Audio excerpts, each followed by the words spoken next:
Bismillahirrahmanirrahim. Assalamualaikum Ananda semuanya. Bagaimana kabarnya? Semoga semua selalu dalam keadaan sehat walafiat. Pada pertemuan kali ini Bu Erni akan melakukan sesuatu, yaitu memberikan pemahaman Ananda semuanya lebih jauh tentang fisika melalui video rekaman Bu Erni. Itu bisa menjadi satu praktikum, bisa menjadi satu penjelasan teori atau yang lainnya. Jadi penjelasan pertama dari Bu Erni adalah terkait dinamika rotasi, atau di e-learning Bu Erni tuliskan terkait kesetimbangan benda tegar. Sebelum kita bahas kesetimbangan benda tegar, itu kita perlu paham dulu terkait torsi dan inersia. Kalau kemarin kalian sudah melihat YouTube, sekarang Bu Erni akan jelaskan secara langsung apa itu torsi, apa itu inersia. Jadi seperti yang Bu Erni jelaskan kemarin, jadi torsi itu ukuran keefektifan gaya untuk membuat benda bergerak. Ingat kemarin Bu Erni contohkan misalnya ini spidol, kemudian di sini ditutup merahnya, di tangan kiri Bu Erni adalah porosnya, kemudian di tangan kanan Bu Erni adalah gaya. Jadi seberapa besar gaya yang Bu Erni berikan sehingga benda ini bisa berputar, itu namanya torsi. Dia berkaitan sama apa? Gaya tangan kanan Bu Erni dan jarak antara gaya dengan poros. Berarti ada F, ada R. Kalau begini, persepsi dalam kehidupan sehari-hari itu kayak gini. Ketika kalian membuka pintu atau menggunakan linggis, itu akan lebih mudah kalian megang di ujung linggisnya, atau di tengahnya, atau di paling bawah.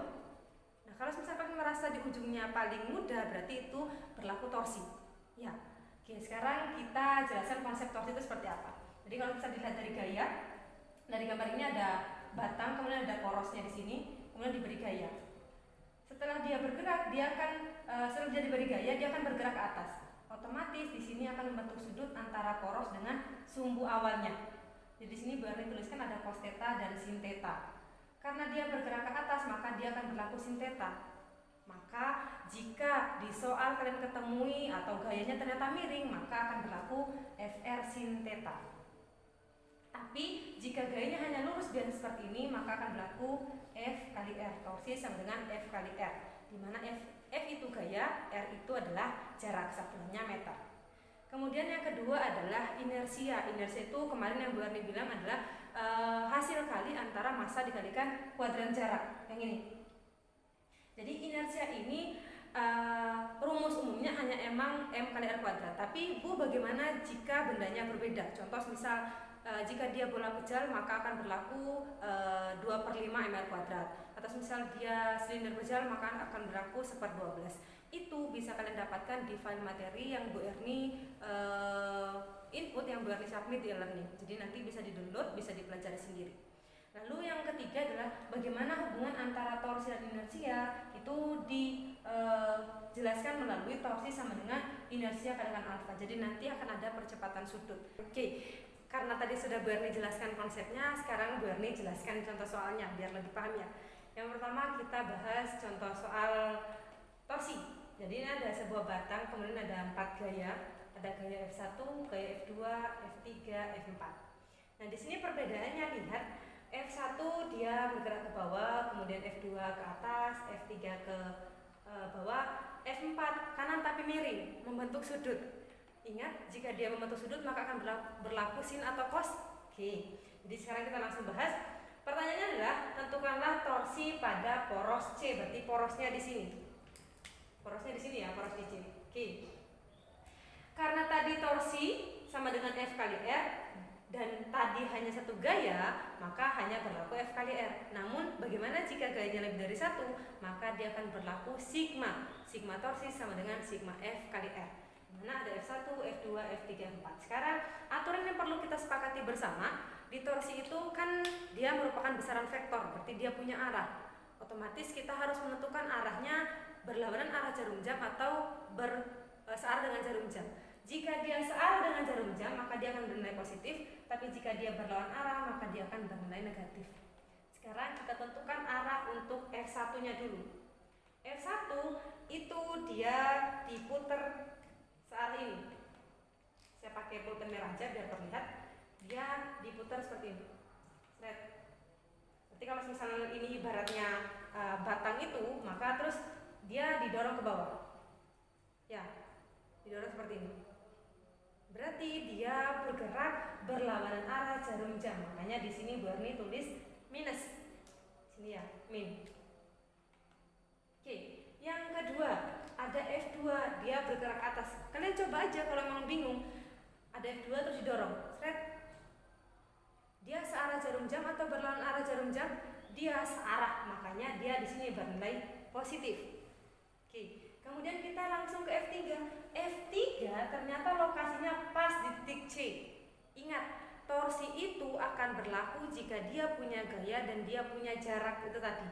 Nah, di F3 dia porosnya di C, maka jaraknya sama dengan 0. Maka di sini Bu Erni tuliskan F3 kali R3 sama dengan 0, atau Bu Erni coret aja biar kalian nggak bingung. Seret. Oke, sekarang lanjut ke F4. F4 itu dia miring membentuk sudut 30 derajat. Sekarang kita lihat, dia kayak gini. Miringnya berarti dia muter kayak gini, seret. Diputar kayak gini. Kalau misalnya kita lihat, dia arah putarannya akan menjadi seperti ini. Nah, dia searah atau berlawan arah? Karena dia berlawan arah dengan jarum jam, maka dia akan bernilai negatif. Makanya persamaannya akan berupa jadi sigma torsi sama dengan min F1 kali R1 plus F2 kali R2 plus atau minus gak masalah karena dia emang nilainya 0. Kemudian min F4 R4 sin theta. Kita masukkan angkanya, 3 dikali 4, minusnya jangan lupa. Kemudian 4 dikali 2 karena 4-nya adalah jarak, 4-nya adalah gaya, sedangkan 2 adalah jarak antara F2 ke poros. Sekarang gini, Bu, di sini kenapa kok 4 yang untuk F1? Karena F1 itu jarak totalnya adalah dari sini, segini, seret. Nah, 2 ditambah 2 jadi 4. Kemudian untuk yang F4 nilainya 4 Newton, kemudian jaraknya 3 meter dari poros C dikalikan sin theta, sin 30 derajat.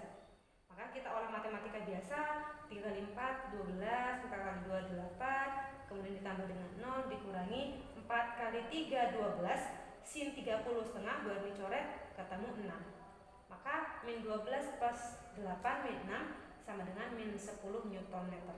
Bu, min 10 itu apa? Min itu menandakan arah. Ya, jadi di sini dia adalah arah. Besarnya berapa? Ya, besarnya tetap 10 Newton meter. Jadi torsinya nilainya 10 Newton meter, arahnya berlawanan arah jarum jam. Oke, contoh soal yang kedua adalah inersia. Inersia adalah massa dikalikan dengan kuadran jarak. Nah, sekarang kita lihat, ada dua benda. Benda pertama masanya 3 kg, kemudian benda kedua masanya 2 kg. Jarak benda ketiga dengan poros yaitu adalah 4 meter, sedangkan jarak benda kedua yang 2 kilo itulah 6 meter dari poros. Nah, yang ditanyakan adalah tentukan inersia pada poros A. Sama, karena dia lebih dari satu benda, maka menggunakan sigma. Sigma I sama dengan I1 plus I2 plus I seterusnya. Jika nanti di soal ada 10I, maka I1 plus I2, I3 sampai I10. Nah, I itu rumusnya apa? M dikali R kuadrat. Masanya berapa? 3 kilo. R-nya 4, berarti 3 kali 4 kuadrat. Masa kedua 2 kilo, jaraknya berapa? 6, berarti 2 dikali 6 kuadrat. Maka di operasi matematika biasa ketemu 120 meter kuadrat. 3, 2, 1, mulai. Nah, udah sekian terkait torsi dan inersia. Kita akan bertemu lagi pertemuan selanjutnya membahas tentang momentum sudut dan kesetimbangan benda tegar. Nah, itu adalah PR bagi kalian untuk mempelajari terlebih dahulu biar nanti ketika Bu Erni menjelaskan kalian paham maksudnya Bu Erni, atau minimal kalian sudah menyiapkan pertanyaan apa saja yang harus ditanyakan ke Bu Erni. Begitu nggih? Oke, sekian dari Bu Erni, semoga bermanfaat, semoga semuanya paham. Wassalamualaikum warahmatullahi wabarakatuh.